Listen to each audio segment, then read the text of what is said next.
सरिता एक छोटे से घर में अपनी बेटी ज्योति के साथ रहती थी।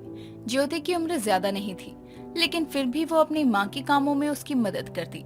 सरिता और ज्योति जैसे तैसे करके गरीबी में गुजारा कर रहे थे, लेकिन पैसों की तंगी, गरीबी, इन सब चीजों से उन दोनों को बहुत तकलीफों का सामना करना पड़ता था। सरिता ने अपने घर के बाहर एक छोटी सी दुकान खोली थी। आसपास के लोग छोटा मोटा सामान लेने के लिए सरिता की दुकान पर आया करते। ऐसे ही एक दिन सरिता अपनी बेटी ज्योति से बात करते हुए कहती है। दुकान का सारा सामान तो खत्म हो रहा है, हमारे हाथ में कुछ पैसे भी नहीं है। अब हम सामान कहाँ से लाएंगे? कुछ लोगों ने उधार सामान तो लिया था, लेकिन अभी तक उसके पैसे नहीं दिए हैं। माँ, आप उन्हें बोलती क्यों नहीं हो कि सामान लेने के साथ ही पैसे भी दे दे। अब वो तो जैसे सामान लेकर भूल ही जाते हैं पैसे देना, लेकिन हम तो मुसीबत में आ जाते हैं ना। ऐसे थोड़ी होता है। अब ऐसे बोलना अच्छा नहीं लगता है ना। आसपास के लोग सामान ले रहे हैं तभी तो हमारी दुकान चल रही है, और हम उन्हें पैसों के लिए ऐसे टोकने लग जाएंगे तो अच्छा नहीं लगेगा। माँ, वो लोग चाहे सामान यहाँ से ले या कहीं और से ले, लेकिन उन्हें पैसे तो देने ही चाहिए ना। हाँ चल, कोई बात नहीं, अगली बार से मैं उन्हें बोल दूंगी ध्यान रखने के लिए। इससे उन्हें भी बुरा नहीं लगेगा। हाँ माँ, आप उन्हीं का देखोगी कि उन्हें बुरा ना लगे, लेकिन हम गरीब की हालत पर वो कुछ ना सोचे, है ना। बेटा तू ऐसी छोटी छोटी बातों पर गुस्सा हो जाएगी तो कैसे चलेगा? अरे वो लोग हमारे पड़ोसी हैं, हमसे सामान लेते हैं तो हमें तो खुश होना चाहिए ना। तू भी ना जब देखो गुस्सा करना होता है। कोई बात नहीं, ये सारी बातें यही खत्म करो। दुकान खोलने का समय हो गया है। दुकान में जो सामान है अभी तो हम उसे ही पहले बेचते हैं, फिर देखते हैं कि आगे क्या और कैसे होगा। हाँ ये करी ना तूने मेरी समझदार बच्ची वाली बात। चल अब। सरिता और ज्योति को पैसों को लेकर काफी ज्यादा परेशानी तो थी, लेकिन दोनों एक दूसरे का साथ देते हुए जिंदगी में आगे बढ़ने की लगातार कोशिश में थे। ऐसे ही दोनों माँ बेटी अपनी दुकान में बैठी हुई थी। तभी वहाँ उनकी पड़ोसन मीनल आती है और आकर कहती है, अरे सरिता जी, मुझे 1 किलो बेसन दे देना। वो क्या है ना, घर पर मेहमान आए हुए हैं। जी आंटी जी, 1 किलो बेसन 80 रुपए का है। रुकिए, मैं अभी लेकर आती हूँ। क्या 80 रुपए किलो? अरे पागल क्यों बना रही हो? बाकी दुकानों में तो 50 रुपए किलो है। मीनल बहन, अब ऊपर से ही दाम बढ़ गए हैं तो इसमें हमारी क्या गलती? हम तो वही दाम बता रहे हैं ना जिस दाम में हमें मिल रहा है। आपसे थोड़ी झूठ बोलेंगे हम। नहीं नहीं, झूठ सच वाली बात नहीं है। बात यहाँ पड़ोसी वाले रिश्ते की है। आप खुद ही बताओ, पड़ोसी के साथ कोई नफा नुकसान देखता है भला? चलो 50 में ही दे दो ये बेसन। आंटी जी, आप पड़ोसी का ही रिश्ता रखिए और जो सच दाम है वही दाम दीजिए। अरे मैं पड़ोसी होने का ही तो मान रख रही हूँ, तभी तो जो भी लेना होता है मैं सीधा आपकी दुकान में ही आती हूँ, वरना आसपास और भी कितनी दुकानें हैं। नहीं आंटी जी, ये आपको इतने पैसों में तो नहीं मिल सकता। वैसे आपके पहले के भी पैसे बचे हुए थे ना। अरे सरिता जी, ये आपकी बेटी कैसे बात कर रही है? मेरे पहले के पैसे बचे हैं, ये बात मुझे भी पता है, लेकिन याद क्यों दिला रही है? मैं क्या तुम दोनों के पैसे लेकर कहीं भागी जा रही हूँ? आंटी जी, याद नहीं दिला रही हूँ, मैं तो बस बता रही हूँ कि आपके पहले के भी पैसे बचे हैं। आप आई हो यहाँ तो लगे हाथों वो पैसे भी दे दीजिए। आपको भी बार बार थोड़ी आना पड़ेगा।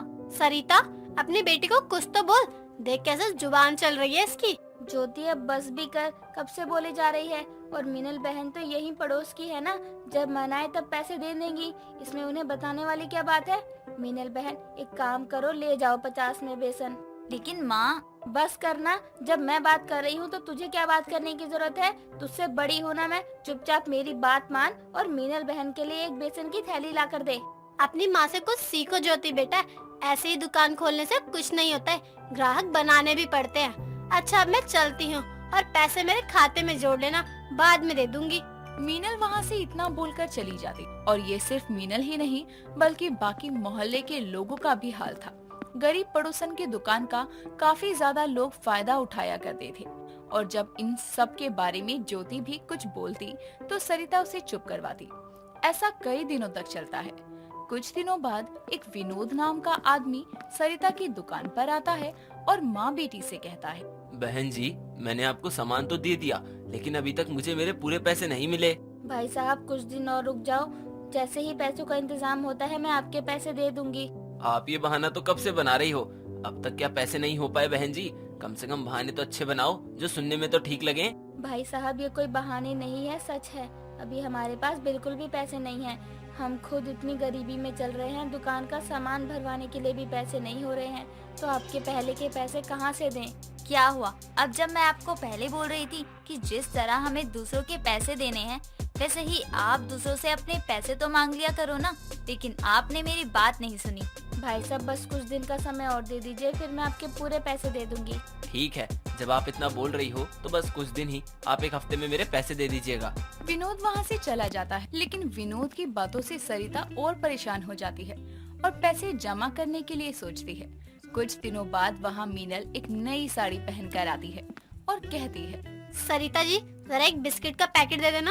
आंटी जी, वैसे आपकी साड़ी बहुत प्यारी लग रही है, कहाँ से ली आपने? अरे ये तो मैंने मॉल से ली है, पूरे 25,000 की साड़ी है, अच्छी है ना? क्या इतनी महंगी साड़ी? फिर तो आपने वहाँ भी यही बोला होगा ना कि बाद में पैसे दूंगी। अरे वो मॉल था, वहाँ पर ये थोड़ी ना बोल सकती हूँ मैं। अच्छा, फिर ये जरूर बोला होगा कि कम पैसों में दे दो ना। अरे ज्योति, ये कैसी बात कर रही हो तुम? मॉल में भला कोई मोल भाव करता है क्या? अच्छा, मतलब मोल भाव करने के लिए हमारी ही दुकान है, जिसमें आप पैसे भी महीने 2 महीने बाद देती हो, है ना? हाँ तो अच्छी खासी स्टैंडर्ड जगह है, वहाँ पर तुम जैसे गरीब लोग थोड़ी ना आते हैं। लेकिन जब आप लोग साथ ही उन अमीर लोगों का दोगी तो हमारा क्या होगा? ज्योति चुप हो जाइए, क्या बकवास कर रही है तू? माँ, आप मुझे क्यों चुप करवा रही हो? यहाँ सबको पता है हम कितने गरीब हैं। हमारे पास खाने को भी खाना नहीं होता है कभी कभी, और हमारे पड़ोसी ही हमारे दुख को नहीं समझ रहे। बेटा, मैं समझ रही हूँ तो गुस्सा है, लेकिन गुस्से में बस गलत ही होता है, मुसीबत का कोई हल नहीं निकलता, इसलिए बोल रही हूँ, तो जरा शांत हो जा। सरिता के बोलने पर भी ज्योति चुप नहीं होती, बल्कि और गुस्सा हो जाती है और जोर जोर से बोलने लगती है। वहाँ पर आस पड़ोस के लोग जमा हो जाते हैं, जो ज्योति को बोलते सुनते हैं। माँ, गरीब पड़ोसन की दुकान का ये लोग फायदा उठा रहे हैं, इन्हें तो बल्कि हमारी मदद करनी चाहिए ना। जो लोग एक साड़ी बस 25,000 की ले सकते हैं, तो वो छोटी छोटी चीजों के लिए हमसे मोल भाव करते हैं। बेटा, माँ, बेटा नहीं, अब इन्हें भी हमारी बात सुननी पड़ेगी। हम यहाँ सबके बारे में सोच लेते हैं, लेकिन हमारे बारे में कोई नहीं सोच रहा ना, इसलिए अपने बारे में हमें खुद ही सोचना पड़ेगा। ज्योति की बातें सुनकर मीनल को अपनी गलती का एहसास होता है और वो कहती है, मुझे माफ कर दो, मैंने ही शायद सबसे ज्यादा अपनी गरीब पड़ोसन की दुकान का फायदा उठाया है। ये लो तुम्हारे पैसे, और आज तक जो हुआ वो आगे कभी नहीं होगा। मीनल सबके सामने माफी मांगती है और वही चीज कभी नहीं दोहराती। मीनल के साथ साथ और लोग भी अपनी गलती को समझ जाते हैं और उसके बाद ज्योति और सरिता की हालत में ज्यादा न सही, लेकिन थोड़ा बहुत बदलाव होता है। कुछ पुलिस वाले बिरजू को गिरफ्तार करके ले जा रहे होते हैं। तभी बिरजू पुलिस वालों को रोककर कामिनी से बोलता है, कामिनी, मुझसे वादा करो कि तुम मेरा इंतजार करोगी। जब तक मैं लौटकर नहीं आता तब तक तुम मेरा इंतजार करोगी। हाँ बिरजू, मैं तुम्हारा इंतजार आखिरी सांस तक करूंगी। अगर मेरी मौत हो जाती है तब भी मैं तुम्हारा इंतजार स्वर्ग में करूंगी। पागल, मैंने इतने पाप किए हैं कि मैं कभी स्वर्ग जा ही नहीं सकता, इसलिए तुम मेरा इंतजार यहीं धरती पर करना, हम यहीं पर मिलेंगे। अब मैं चलता हूँ। ध्यान रखना बिरजू तुम अपना। कौन था ये बिरजू जिसे पकड़कर पुलिस ले जा रही थी? और कौन थी कामिनी जो इतना रो रो कर अपना हाल बेहाल कर रही थी? ऐसे ही दिन गुजरने लगे और गुजरते वक्त के साथ 25 साल गुजर जाते हैं। ऐसे ही एक दिन कामिनी बाजार में घूम रही होती है, तभी पीछे से आवाज आती है और कामिनी मुड़कर देखती है और बोलती है, तुम यहाँ? तुम कब आए और तुमने मुझे कैसे पहचान लिया बिरजू? तुम मेरी कामिनी हो, मैं तुम्हें नहीं पहचानूंगा तो कौन पहचानेगा? मुझे भरोसा नहीं हो रहा है कि तुम 25 साल पहले जितनी खूबसूरत थी अब तो और भी ज्यादा खूबसूरत हो गई हो। अरे ये कैसी बात कर रही हो? जरा शर्म तो करो, लोगों ने सुन लिया तो क्या सोचेंगे मेरे बारे में? अब तुम यहाँ से जाओ, यहाँ के लोग मुझे अच्छी तरह जानते हैं। अच्छा, ये तो और भी अच्छी बात है। अगर तुम्हें यहाँ सभी लोग जानते हैं तो फिर तो कामिनी तुम्हें अपना वादा तो याद ही है ना? वादा? कौन सा वादा? 25 साल पहले की बात अब कहाँ याद रहती है? बिरजू, अब तुम ही बता दो। यही कि तुम मेरा इंतजार करोगी आखिरी सांस तक और शादी कभी नहीं करोगी। अब मैं आ गया हूँ कामिनी, चलो शादी करते हैं। तुमने भी मेरा बहुत लंबे समय तक इंतजार किया है। बिरजू, मैं तुमसे कहना चाहती हूँ कि मैंने तुम्हारा इंतजार। कामिनी अपनी बातें कर ही रही होती है, तभी बिरजू का फोन आ जाता है और वो फोन पर बोलता है। हाँ तो क्या सोच रहा है? अगर पैसा नहीं दे रहा है तो गोली मार दे उसे। वक्त मांगा था उसने हमसे और हमने दे भी दिया, लेकिन अब ऐसा लग रहा है कि वो हमें धोखा दे रहा है। मार दे गोली उसे और जो भी उसके पास पैसे हों ले लेना। हाँ कामिनी, तुम बताओ क्या कह रही थी तुमने किसी से शादी तो नहीं की ना अभी तक? कुछ भी तो नहीं। मैं तो बस ये कह रही थी, मैंने बहुत इंतजार किया है तुम्हारा, बहुत बहुत बेसब्री से तुम्हारा इंतजार किया है। और हाँ, अभी तक मैंने शादी नहीं की। अच्छा हुआ तुमने शादी नहीं की, वरना तुम्हारे पति को गोली मार देता, फिर जाकर मेरी और तुम्हारी शादी होती, लेकिन होती तो मेरे ही साथ। ठीक है बिरजू, मैं अब घर जाती हूँ। घर में सभी लोग मेरा इंतजार कर रहे होंगे, बहुत देर हो गई है ना। कामिनी डरते और कांपते हुए अपने घर की तरफ जाती है। कुछ देर बाद कामिनी घर पहुंचती है और जाकर बैठ जाती है। तभी वहां उसके पूरे घर वाले आते हैं और कामिनी को ऐसे कांपते हुए देखकर कामिनी का पति रमेश उससे बोलता है। क्या हुआ कामनी, इतनी डरी हुई क्यों हो और कांप भी रही हो? बाजार में कुछ हुआ क्या? और समय भी लगा दिया आने में। अरे सवाल बाद में करना, सासू माँ को पानी दो। देखो कितना डरी हुई है, देखकर लग रहा है किसी भूत को देख लिया है। अरे क्या बात कर रहे हो दामाद जी, कामनी भूतों से डरेगी? अरे नहीं डर सकती, क्योंकि वो खुद भूतनी है। अरे वाह, क्या बात कही आपने, मजा आ गया। लेकिन सासू माँ पर इस मजाक का कोई असर क्यों नहीं हुआ? कामनी, ऐसा क्या हो गया जो तुम गुस्सा भी नहीं कर रही और ना हमारी बात सुन रही हो? मुझे क्या लगता है सासू माँ का कान खराब हो चुका है, इसीलिए जवाब नहीं दे पा रही है, क्योंकि सुन ही नहीं पा रही है। घर के सभी लोग कामिनी का मजाक बना रहे होते हैं। तभी अचानक वहाँ बिरजू आता है और बोलता है। नमस्ते जी, क्या मैं अंदर आ सकता हूँ कामिनी? अरे भाई साहब, आप तो अंदर आ गए हो, अब अंदर आके कौन पूछता है? और आ ही गए हो तो पूछ क्यों रहे हो? जाइए बैठ जाइए। और कामनी, क्या तुम इसे जानती हो? कौन है ये? कामिनी का होने वाला पति हूँ मैं। और आप कौन है जी? ये मेरा बड़ा भाई है। और भैया ये बिरजू है। ये पहले बहुत बड़ा डाकू हुआ करता था। कामिनी, तुम तो बड़ी कमीनी निकली, सैया को भैया बना दिया। हुआ करता था, अरे अब भी हूँ, बस कोई पंगा लेकर तो देखे। और हाँ भाई साहब, मैं कामिनी से शादी करना चाहता हूँ। क्या शादी? फिर से बोलियो, क्या बोला तू? शादी? हाँ? अजय बिरजू के पास बढ़ी रहा होता है कि तभी बिरजू अपनी जेब में से बंदूक निकालता है और टेबल पर रखता है और बोलता है। हाँ जी, क्या बोल रहे थे आप? अब बोलिए। मैं तो कह रहा था कि अरे शादी बड़े धूमधाम से होगी, हम करवाएंगे। बहुत समझदार हो। वैसे तुम हो कौन कामिनी के? मैं इनका दूर का रिश्तेदार हूँ, मतलब दामाद हूँ दूर का। मतलब ये जो बैठे हैं ना कामिनी जी, इनके बड़े भाई जो है ना, उनका दामाद हूँ। और कामिनी जी तो मेरी दूर की सासी हुई ना। अच्छा, तो मतलब ये है कि तुम और कामिनी सास और दामाद हो। अब हम भी तुम्हारे ससुर बनने वाले हैं। हमारा भी रिश्ता कुछ दिनों में बदल जाएगा। तो आप बताइए ना, कब की तारीख निकालूं?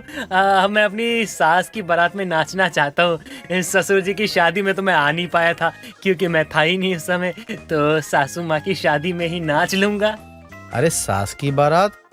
अरे सास की बारात तो मैं लेकर आऊंगा ना, तभी तो कामिनी अपने ससुराल जाएगी।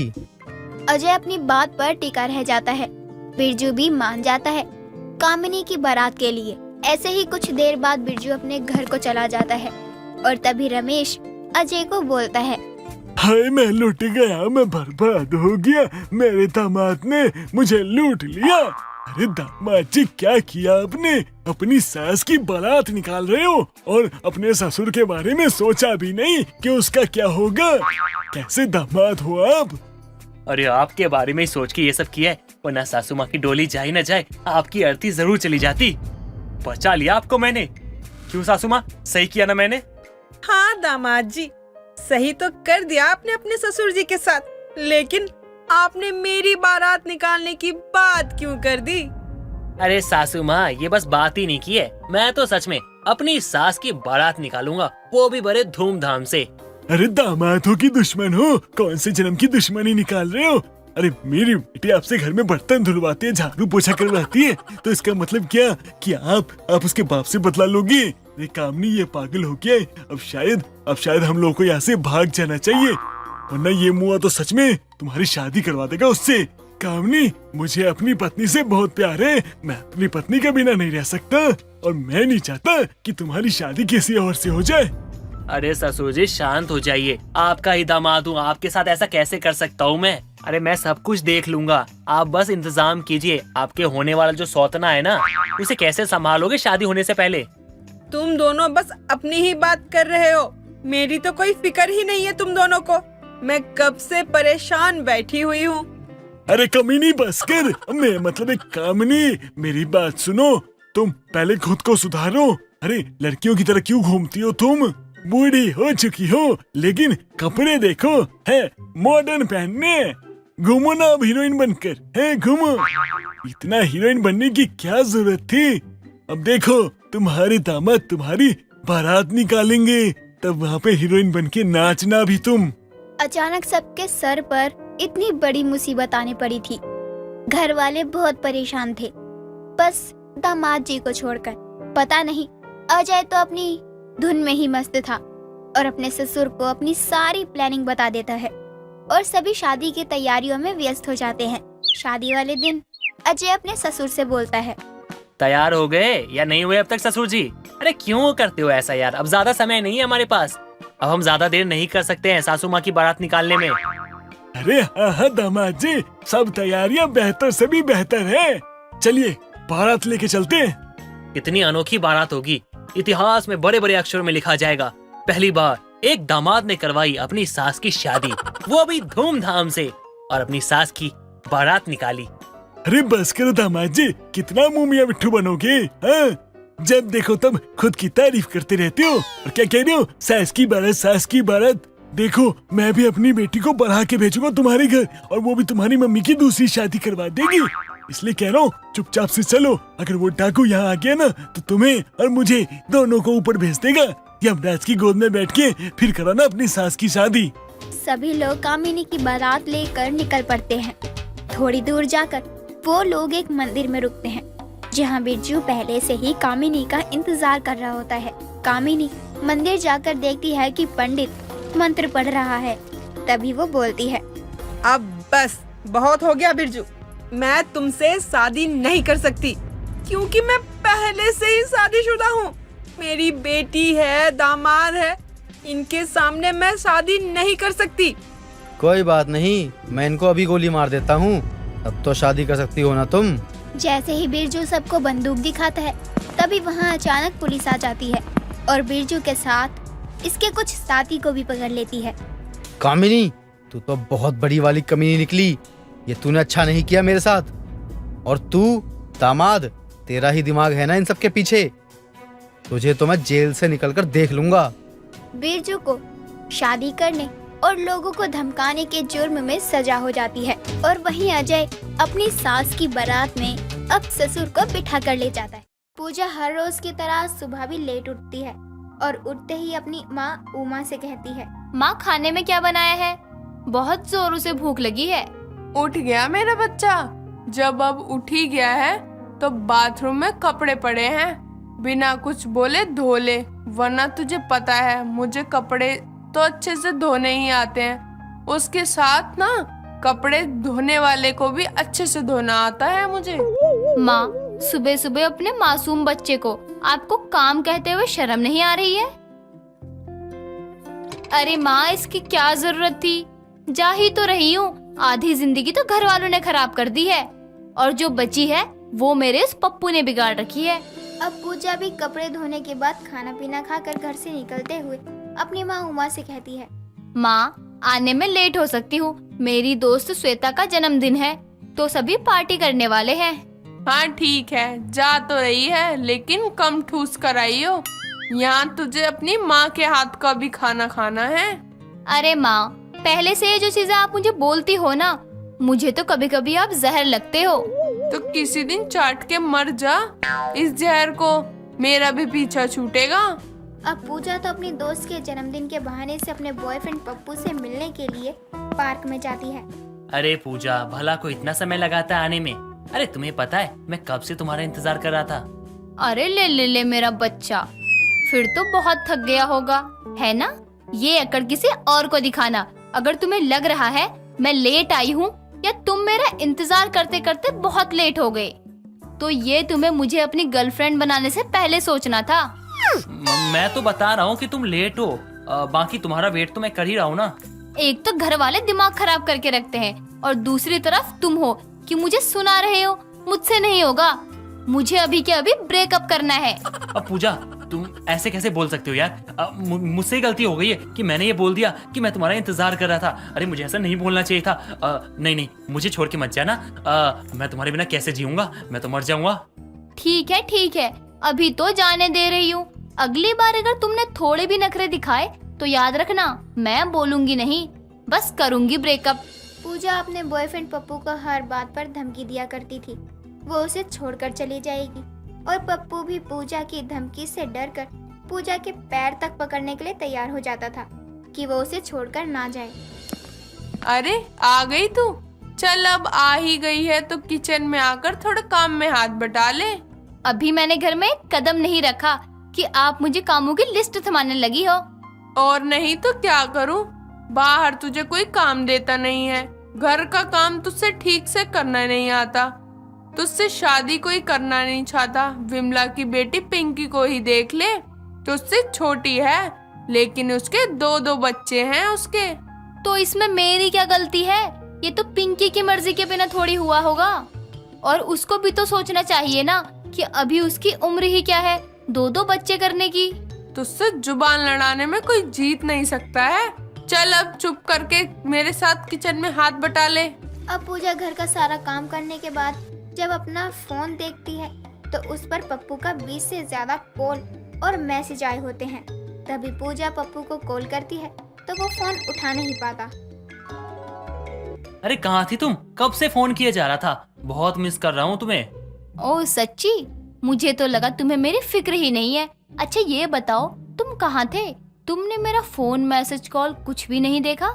अरे माँ बैठी थी मेरे पास में यार, माँ के सामने कैसे बात करता यार, इसलिए ना मैंने कॉल आने पे उठाया नहीं। और एक ही कॉल तो आया था तुम्हारा, और मैसेज में तुमने लिखा कि मैं देख लूंगी। क्या देख लोगी? अरे बेबी, ऐसा ऐसा ऐसा क्या कर दिया है मैंने? अच्छा क्या किया? तुम इतने बिजी हो कि तुम्हें मेरा कॉल मैसेज इग्नोर करने में बहुत मजा आता है, क्यों? है ना? देखो, अगर ऐसा है तो तुम्हें नहीं निभाना रिश्ता तो साफ मना कर दो और जाओ ढूंढ लो कोई अपने लिए दूसरी। मैं भी तो देखूं, आलू के पराठे जैसी शक्ल को कौन पसंद करता है?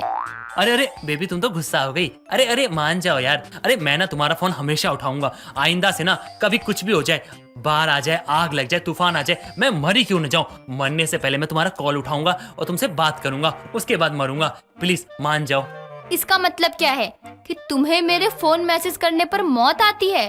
बस अब नहीं, मुझे अभी के अभी ब्रेकअप चाहिए।